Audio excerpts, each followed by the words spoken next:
En quoi est-ce que les korbanot, la description des offrandes amenées au temple, peut nous parler aujourd'hui?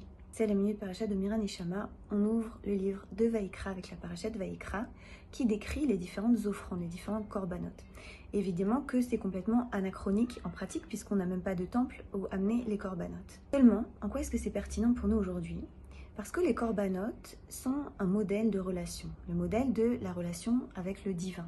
Et que le modèle de notre relation avec le divin lui-même est un archétype, est un modèle qui est censé nous éduquer, nous aider à comprendre qu'est-ce que c'est que la relation humaine et notamment la relation amoureuse. Mais c'est valable pour toutes les relations. Qu'est-ce qu'il y a dans la relation?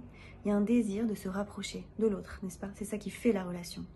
Eh bien, le mot korban vient de là. Korban vient du mot karov, la racine karov, proche. Les hakriv korban, approcher un korban, une offrande, eh bien ça vient d'un désir de lehit karev, de se rapprocher de l'autre.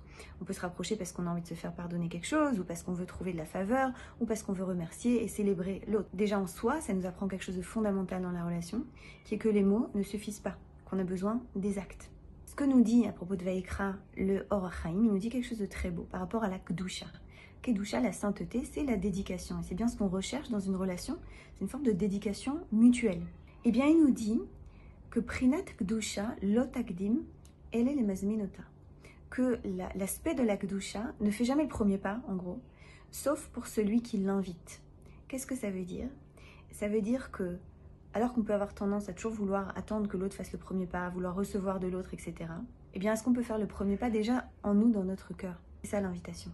Est-ce que je peux être celui, c'est la kavana que je vous propose pour ce Shabbat, est-ce que je peux être celui ou celle, pour ce premier Shabbat de Nissan, qui va vouloir faire, ne serait-ce que dans mon cœur, le premier pas, le désir de me rapprocher? Shabbat Shalom.